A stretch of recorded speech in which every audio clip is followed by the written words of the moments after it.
you know. What do you mean in progress? What do you mean a start? What do you mean? No, What do you Jeanette mean? did What an do you intro mean? last time, didn't she? Well, I thought we were gonna did we not record one to put at the front?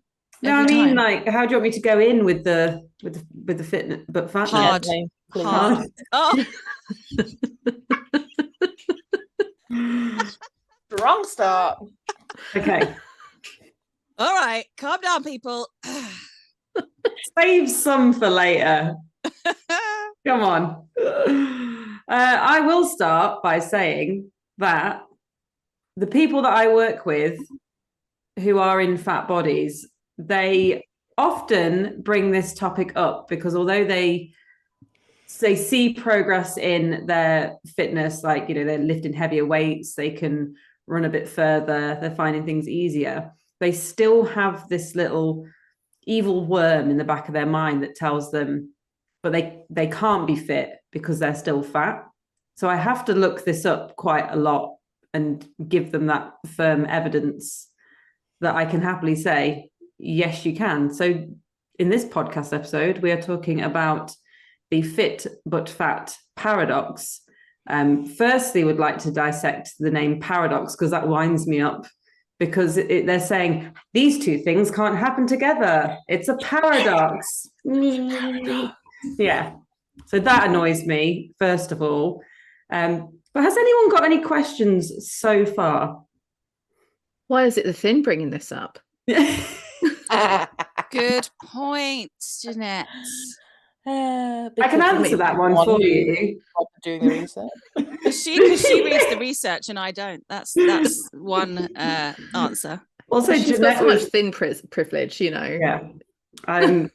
Thin privilege just means that I can sneak away and read research and no one notices. Yeah, your children don't even spot you just sliding into the gym shed.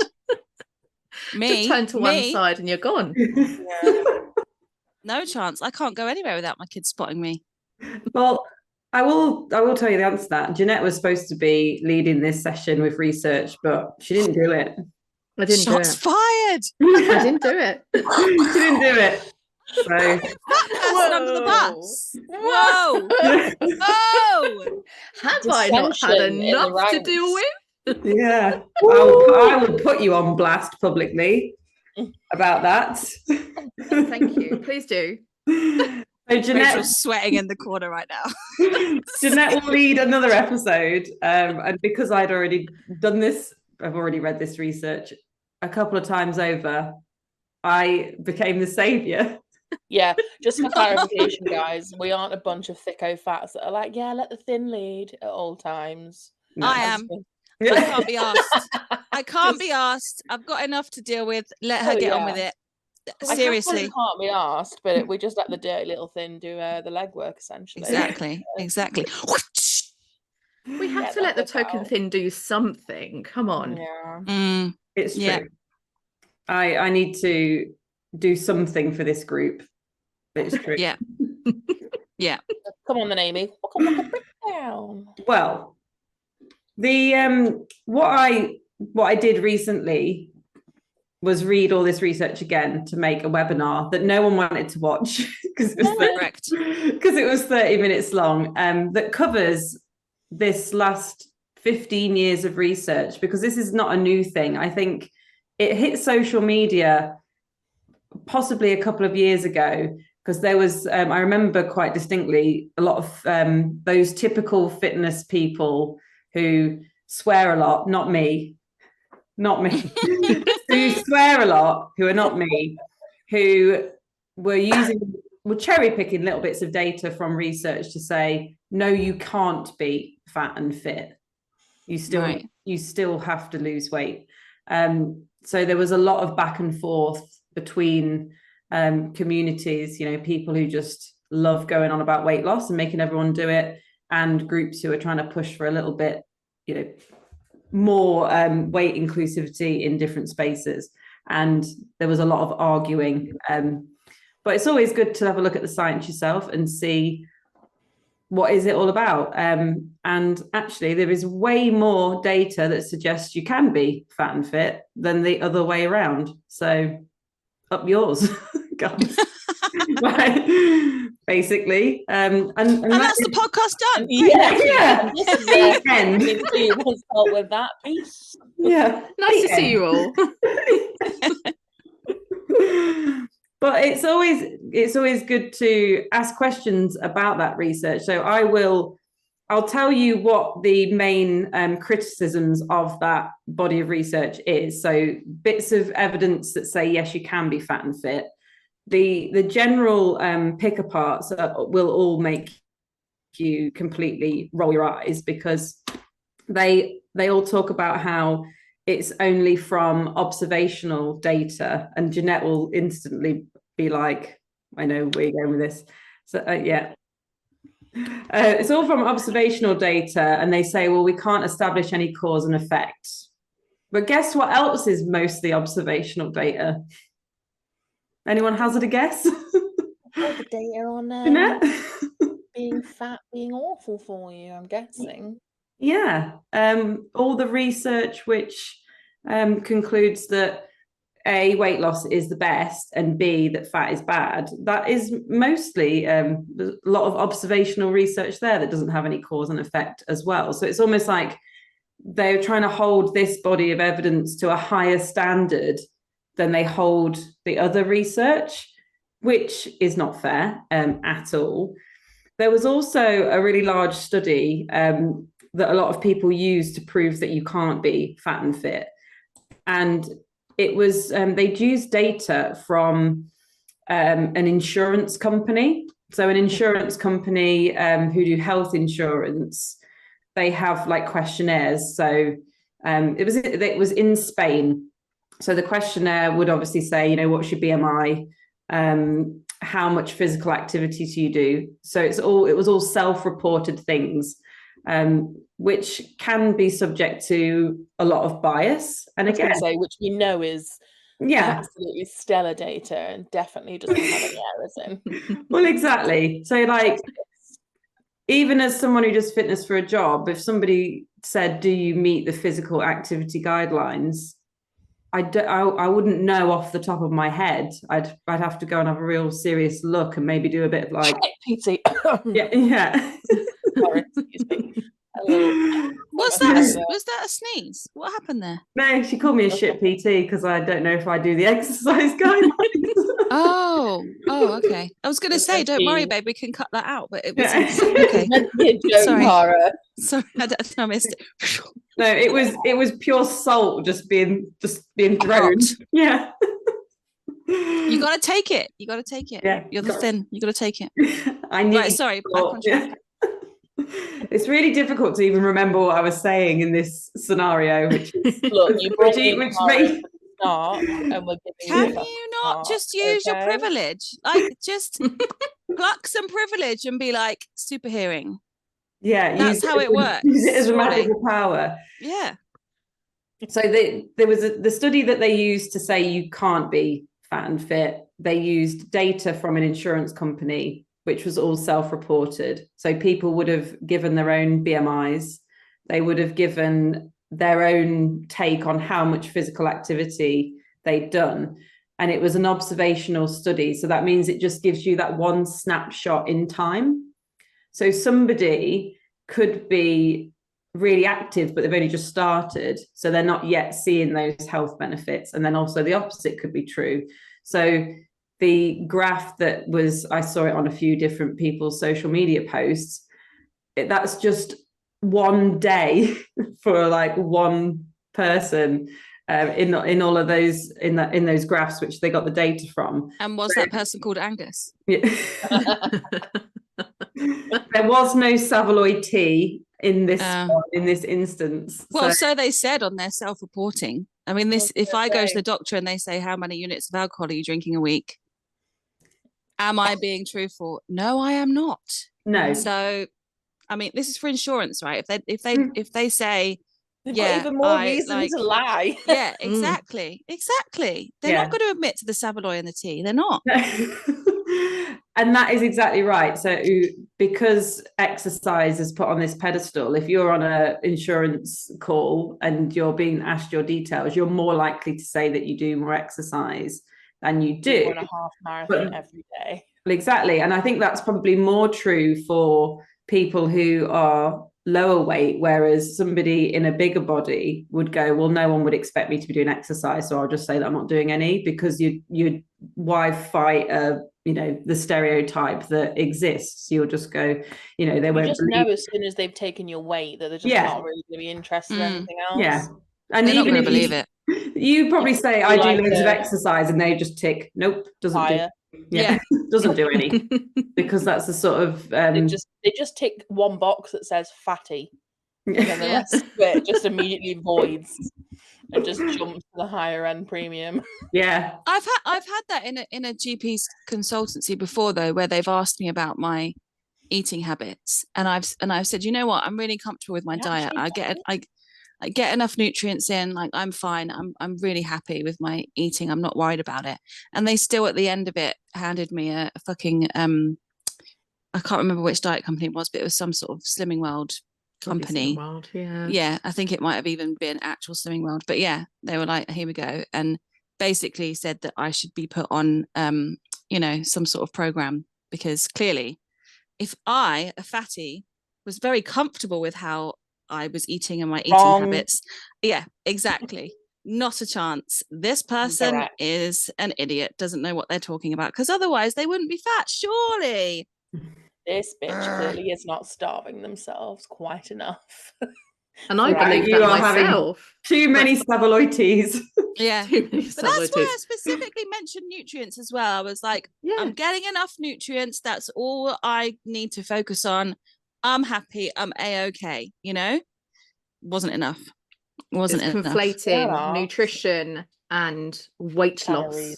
Like, it's just horrible, because those don't equal the same. If we look at disordered eating, then like eating disorders, like of course they're not the same, but people don't think like that, because they think it's much better for a fat person to have disordered eating or an eating disorder than to just carry on existing as a fat person, even though fat people can also still be fat and still have eating disorders and disordered eating. Yeah. So we're in that cycle there and then. I mean, it's all gross. Yeah. I mean, look at and Angus. That was diet. Sorry. Look at Angus. Yeah. No, but my other point was going to be that also the fact that I said I'm very happy and comfortable with my eating habits, that was disregarded completely. That should be a thing that's considered. Roll it over that. Yeah. You're not believed. Like, and why would they believe you? No, exactly. And there is like the history of eating disorders in my notes and stuff, but it's like that never gets, no one's checking on that before the appointment. So fine, okay, they weren't aware that my history was bad and I was very unhappy with my eating, but still that bit was also completely, I don't care if you're happy. Of course you're happy, because you're fat, so you're obviously eating loads. This is the thing, it's not only not being believed, it's just not having your boundaries respected, which is like a really basic thing in terms of patient-centered care and informed consent, if we're getting serious about these things. If we're going all NHS on it. Give myself the ick. But I mentioned a minute ago that they're holding the Fat But Fit research to a higher standard. One of the other criticisms was that in studies where people have been given an exercise program to follow, they haven't lost weight, but their health markers have improved. They want those studies to be done, more repeated, done in different ways, because there was this one editorial. It was the one that I sent earlier that no one read. This one editorial was like, we can't be sure it's the exercise that is actually improving the health of people regardless of weight loss. And it's like, what more do you want? Well, they actually said that, but they talk about exercise all the time. Exercise for your health. They've even jumped on the mental health bandwagon now. Exercise for mental health, and hopefully you lose weight along the way. That's that. So to then turn around and go, it probably wasn't the exercise. Yeah, we don't know. We don't know if it's exercise or not. Yeah. How dare these fat people get healthier without losing weight? The absolute audacity. Do the research again is basically what it said. Do the research again. Try again. Try harder. But then if you think some about other fatties in, come on.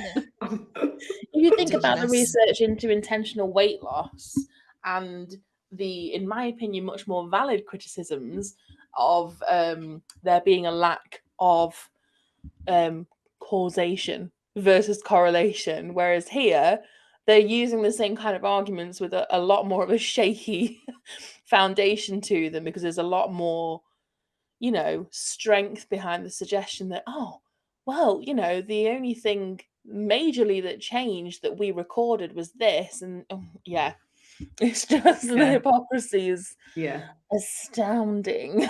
It was one of those where I've had to read a paragraph a couple of times because I'm putting a tone on it and I'm going, I don't want to read this with a tone, but I can't help it. And I'm like reading it a couple of times going, no, that is actually what that is what they're saying, isn't it? That do the research again because they didn't lose weight and that can't possibly have led to better health. Like, what? What a paradox. Yeah. And I suppose the fat but fit paradox, quote unquote, nestles alongside quite nicely the, excuse the wording here, but it's what the research says, the obesity paradox, which it's, you know, fat but fit paradox sits within that, but it also kind of examines things a little bit further when you think of the obesity paradox, because it looks at sort of like causes of mortality and like illness recovery rates and that sort of thing, not just cardiovascular fitness in and of itself as being a protective factor. And again, there's just such a theme despite the ever-growing body of evidence, even if that's not what they were looking for in the research, which I find quite funny when they're extra ragey in their conclusions, because they're like, basically we were looking for weight loss and for bad things, and we found this out, and it said that, you know, if you're a little bit fatter you did a little bit better on ICU if you got a stroke, but that must be wrong, and we definitely need to look at that again. And it's just such a theme of that. They reduce it down to like a sentence, don't they? With those, I've read so many of these where they're like, there's something, you look at it and you think that's actually quite significant information to be putting that out there to the world. And they almost whisper it, don't they? They almost whisper it. It's like right at the bottom, one little sentence, and you're looking at the results like, am I reading this? Like, this is quite important. And they have not talked about it in the abstract at all. Even though it's got the strongest statistical backing of all of the things that they've looked at. You can just imagine them screwing up the paper, can't you? And go, nope, again. Nope, absolutely livid. But this is a real problem, a real conversation to think about, because when we think about the science community and how science is funded, you know, that's where it gets really quite icky for not all, but, you know, a lot of the science that we're looking at here is where is that money coming from? Who is doing that research? What are the biases that's coming along with that pot of money to do X, Y, and Z? And a lot of these go through to find out. And a lot of these go through you know, some kind of panels where they're looking at, you know, potential biases, but these panels are not educated with weight bias. They're not educated with weight stigma, so they're not going to be able to see these kinds of things from that lens and go, oh god, actually this is something that we need to actually go back to them, give them some notes and say, actually you should probably put this in your abstract, and you should probably talk about this more in your conclusion, because this is actually more ethical to do that. But we don't have that going around at the moment. And also people are scared that they're not going to get their funding. They won't. And as soon as you add the O word into a paper, they are more likely to get funding because of the universal push to basically stop us from existing. Well, they love it as a scapegoat, don't they? The obesity crisis. If you can pin it on that, then fantastic. It's not anything to do with the government or what the government's doing. It's definitely us as individuals. I just sit around and eat all day, which, may I also add, if you do that, that's also fine as well, because there is no moral kind of win or failure here. It's just created in society, and it's not the way it should be. Exactly. You don't have, within this whole conversation, you don't have to be a fit fat person in order to be a worthy fat person. We don't have to be good fatties. Yeah, exactly. Thing to reflect on, isn't it? It is a thing that can happen, and people don't believe it. And I completely get everyone wanting to, everyone who is fat and fit wanting to sort of dispel that myth. But we don't have to prove that to anyone or prove any kind of health status in order to be respected as a human being. I think what's most interesting about some of the bigger longitudinal studies that we've got, so in sort of contrast to the observational study, which is just a snapshot in time, the longitudinal ones are in the name. They follow people over a longer period of time, so it gives a more it gives a better picture of what's actually going on with their behaviors in terms of their death risk and, you know, what they do eventually die of. But the most interesting thing out of lots of very big longitudinal studies is that it's actually worse for you to be a thin, unfit person. Like, that's the worst thing you can be, is a thin person who's unfit. Like, you're better to be fat and unfit than thin and unfit, like, in most cases. Like that. And when I tell people that, when I tell my clients that, they honestly just, like, they pull that face. Rach, they just can't believe it. That's Rach face. Yeah. Honestly, they just like, sometimes I think they're frozen on the screen in the Zoom. I'm like, are you still there? Because there's like them doing the mental gymnastics of like what that actually means, and their brain trying to reprogram every single life experience they've had till this day in a bigger body. Like, I like to think that every time you tell that to a client and they accept it, a fat phobe out there gets a migraine. Yeah. You know, like that whole, like, every time I won't go so far as wishing death upon these people, because I don't want I was worried where you were going with that. they I don't know, they shit themselves. Rachel's going to be or they cancelled. get a migraine or something. Yeah, no toasters. no toasters, no death. But yeah, I do like to think that that's visited upon them in some heinous. If they're fat phobes and they shit themselves, then they're just going to be happy because they'll be like, yay, more weight loss. So you can't wish that on them. That. Be specific with your punishments, Rachel, okay? Specific, okay? It's like, if you imagine you've got a genie, you can't be fucking up the wish, okay? You've got to get it really, think about the wording. Right? Exactly. Okay, be responsible, please.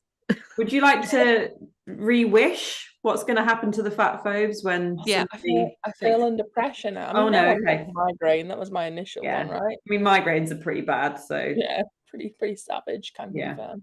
Okay, it could have got real dark, and I'm glad that you held it back. So, but it can get dark, because if you have a migraine and you have the aura, what if you're like about to cross the road and then the aura comes and then bang, aura, hit by a car? No, that's what I'm saying. You've got to be serious with this stuff. You're not helping. But just be careful, okay? Is what I'm saying. Auras. Just be careful. Don't do this to us, Cara. Why is it always me who's never mind. Right. Okay. So next thing. Well, I just on that, I think, as I did a law degree, and I think if that went to court, what happened after the aura being put on, I don't think that would stand up in a court of law, to be honest. Like, I'm just saying, like, for that. Yeah. Okay. Unless the genie is called as a witness, then you're fucked. Yeah, just off the hook there. No, it's fine, because I'd free them with my final wish. So, yeah. That's okay then. So on to the next. This is a great point. This is a great point to bring up as well. So moving swiftly onward, you absolute fucking loons. Moving on. There is we've spent our whole lives being told BMI, and then all of the weight loss studies use BMI in them, and then the Fat But Fit research started also using BMI and proving, you know, a different pattern of health in terms of BMI. So the critics came out and went, well, you can't use BMI. Don't give a whole picture of health.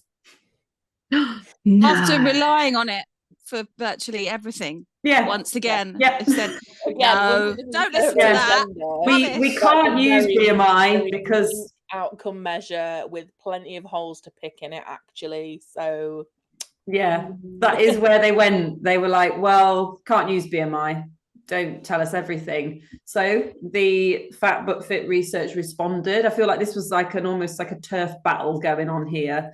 Again, in the larger longitudinal pieces, which are very good, they then started to do different measurements. So they had BMI, they then used waist circumference measurements. They used something called the fat index, which is different to body fat mass, and they also used body fat mass. I can't quite remember what the difference between them is. It's something to do with squaring off your height. I don't know, but it's wait. When you say waist circumference, you mean like around the middle? Okay. With a tape measure. Yeah. Okay. I wondered if it was a Gillian McKeith moment where they were checking the size of poo, but okay, I just had to clarify. You've got to be careful with your words. Yeah. That's what I'm saying, people. Come on. So right, okay. Yeah, it's waist to height measurement, isn't it? That's right. It's so you they take your overall height and then the circumference of your waist, because your waist needs to be at least half your height, apparently. I say that as in that's what they reckon. But it is half your height. If you're doing waist to height, that's half. But it might not be, depending on how big your middle is. Yeah. So it's got to fall within a range. It can't be too low, otherwise it's considered but unless you've got like a really long high. But it's halfway, isn't it? Your waist is like virtually halfway up your body. Round the middle. So confused. Like you'd measure for a pair of trousers, like round the waist. Yeah. Not your waist is halfway. That's what. Oh, so if you have, I get it. Okay. Like top to toe. I mean, my belly button is here, so I'm in trouble. Like it's in between my boobs. Okay, sorry. Right. Okay. Brilliant. Right, good. Moving on again. So they said BMI. So they did what they wanted, and they used different measurements, and the results pretty much stayed the same.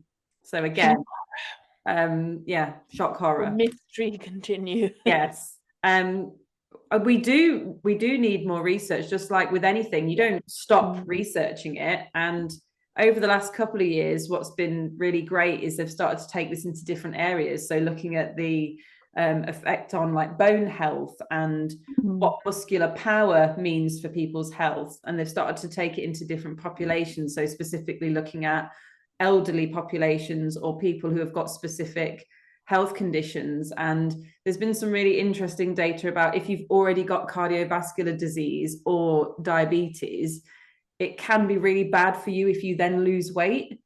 And actually focusing on your fitness and your other health behaviors to manage your, your disease symptoms is a much better sort of direction to go in. So there's been some really like mixed results of different studies, which just adds so much nuance to the conversation of everyone must lose weight to be healthy. And it's just frustrating because the first time this sort of came out in research, it came out the closet in research 20 years ago. And normally that's enough time for things to filter down quite enough. But you just see that, when it comes to people digging their heels in to accepting something, it's always this. So I don't know how long it will be until more professionals are trained differently in light of new evidence. But yeah, a lot of the papers that I'd read recently concluded very sort of, it was almost scary because they were going, we don't actually have enough evidence to say that weight loss is the best thing for everyone or even safe for a lot of people. And maybe it's time to actually stop recommending it altogether, because what they'd have to go through for each individual to deem whether weight loss was going to be good or bad for them would be way too expensive. And it would be absolutely ridiculous the amount of tests they have to do. Money in it. Well, exactly. Yeah, I was going to say that there's that in terms of doing all the research and stuff as well. If there's no way to figure out how they're going to profit from whatever research has been done at the end of the day, then it's just not going to bother, are they? No. But I have a question, and it is a good one. Okay, it's not. I think it's a good one. Where's your belly button? What? My belly button's really cavernous. Have I ever told you that? No, I'm getting distracted. No, we compared depths, if you remember. Did we? Yeah. Did we really? Yeah. How far does your little finger go in yours? Oh, like all the way. Yeah. I can't feel the bottom, really. What, yours as well? No, I can't. Yeah. Me too. No. You can all get your whole little finger in. Yeah, easily. All the way in. Don't mind me. I thought it was only me. It was wedged in now. Oh no, yeah. Yeah, we're all in. Okay, it's like never ending. This is verging on another channel. If you, Okay. Right. This is the paid after hours content. No, how did we get here? Because I actually had a good question. Oh, sorry, that was my fault. Amy was mocking you about something. Oh, fucking like thins. Normal. Right. No, that was it. What is it, if you know, what is it about fatness that if you're experiencing other health issues, particular other health issues, what is it about being fatter that helps you out more? Because you know me, I love to try and promote obesity. So if I can get people on board and be like, look, actually, come on, guys, so I want to know. They don't know. They don't know the exact. They don't know the exact mechanism, but it has a protective effect.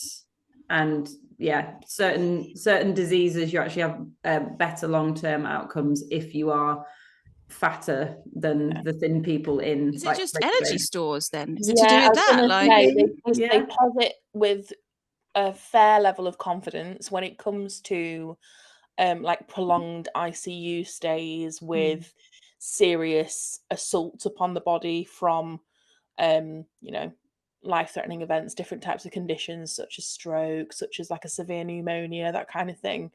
You just have more to burn through essentially when you are in a state of being critically unwell, not able to get adequate nutrition in a normal way, and from a protective value, not being if you were someone who was just going about their day and then bam, migraine, and an aura comes across and you step into the road and you're hit by a bus, but you're fatter, are you potentially protected?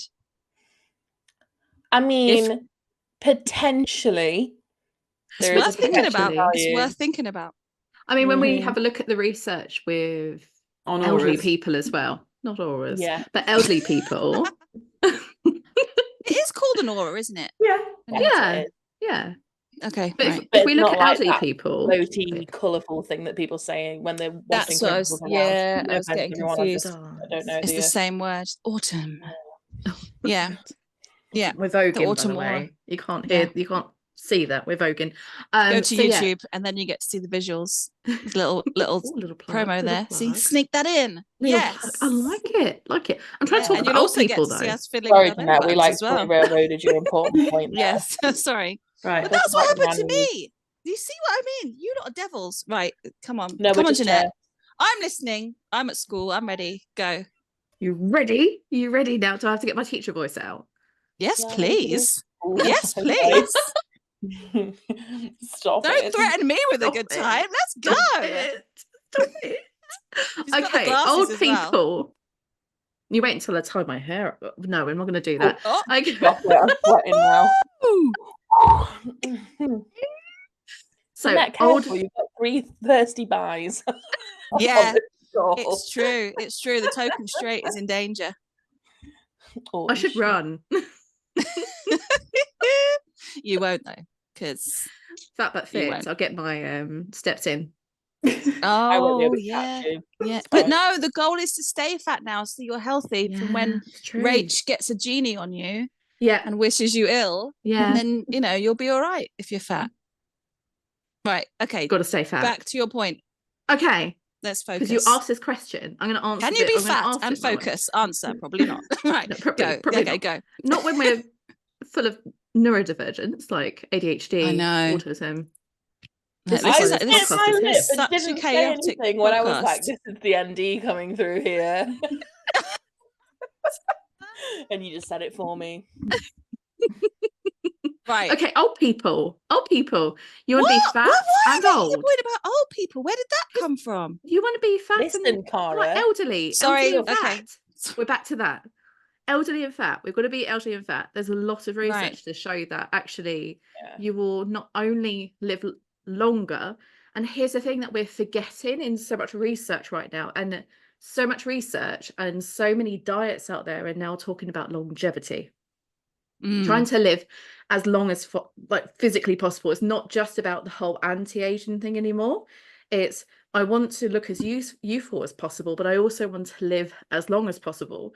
But the things that we're not thinking about is if we're living as long as possible, where's our quality of life? If you're fat and you go and become an elderly person, fingers crossed, you're going to live longer and you're going to have a better quality of life as well. And that's what the research tells us. I fully hope that I end up being a fat elderly person because I prefer to live a bit longer, plus with actually being able to do things and move around and like actually live my life rather than actually lose my mobility and having risks of falling over and breaking my hip. You know, if you think about the physicalities of a fat person, yes, if we fall over, there's a lot of us to fall over, but also at the same time there's a lot of padding there to be able to help us as well. So there's a lot of protective nature of our bodies as we get older as well.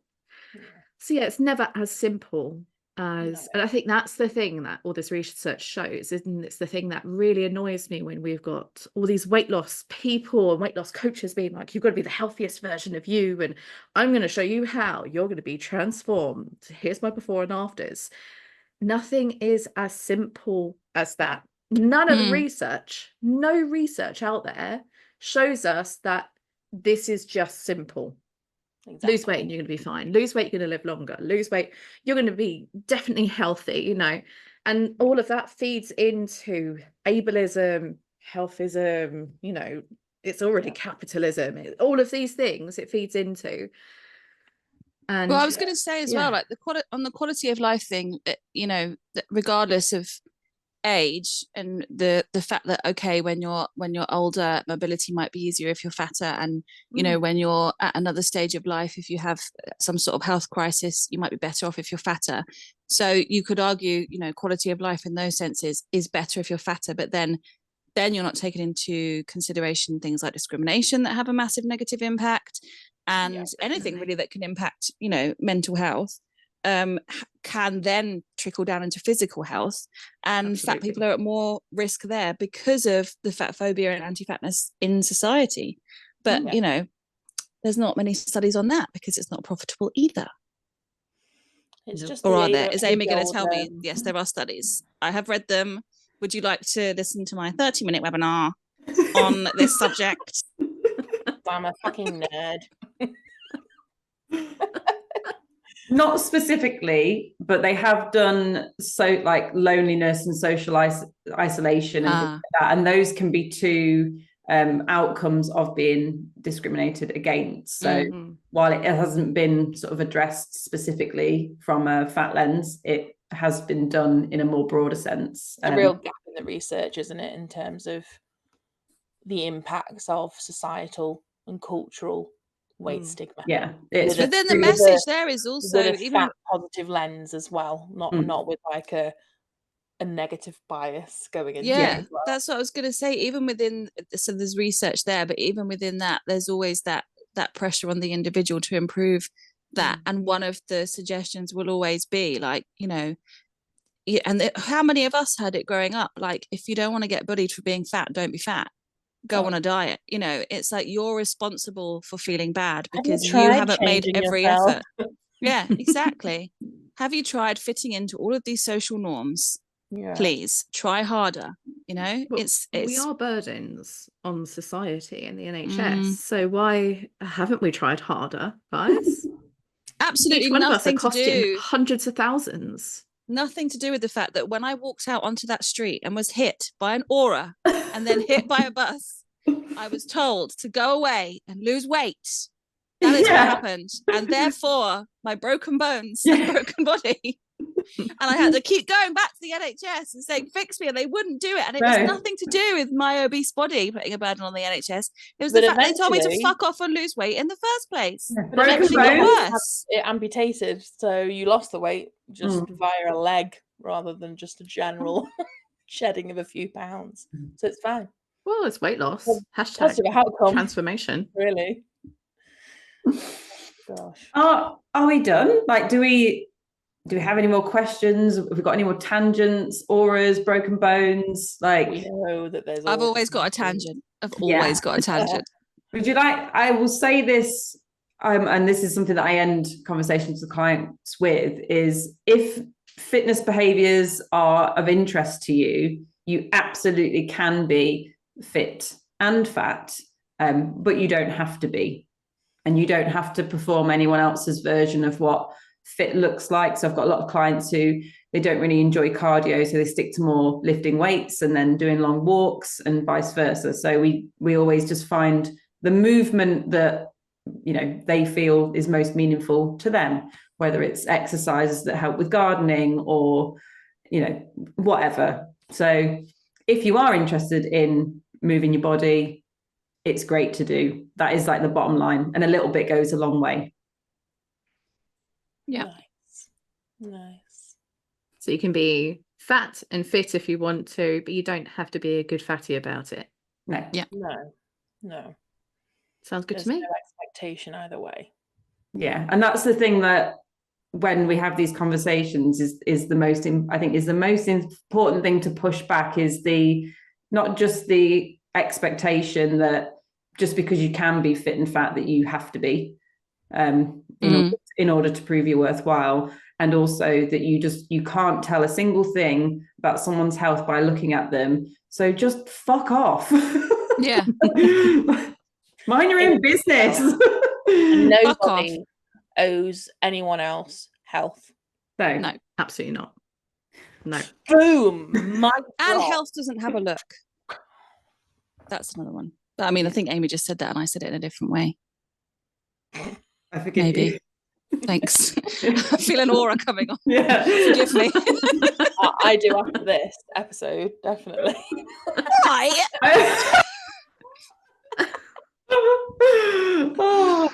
If you, please email in. We don't have an email. Email in if you've got. We don't have an email. No. We have an email. We don't have a page on Instagram yet. No, I was only joking. It's just people say, email in if you had an aura whilst listening to this. Email. Do you want to start with that at aura.com? Don't do that. You'll go nowhere. It'll go into the aura and make it worse. Do we have, being serious though, Podmin, do we have the email address in like the bio of our podcast when it comes out? It's so organised. I'm not really. I'm just. Don't edit this out. Checking. Keep it in. I'm checking. Please keep this in. What? Do not dare edit this out. Listening, not watching. Jeanette's just furiously checking her phone. Yeah. Don't you dare edit this out. Authenticity is key. No, it's not. But our Substack is on there. Right. We've never posted on. Good. Okay. What? Yeah. Our podcast is held on Substack. Oh, there you go. Oh, okay. All right. Take it back. Sign up for our Substack if you want us in your inbox. I thought that was going to be a song. now sing Sign up for. Wait, I've got no bra on, so I had to go down. Hey, I nearly did something there. Can you get banned off Zoom if you accidentally flash? Let's check. No, I was going to say something. Go to YouTube. No, Podmin. No, don't. You can't mention things like that. You'll get. Oh. No, you'll get. Zoom will cut you off. Oh God.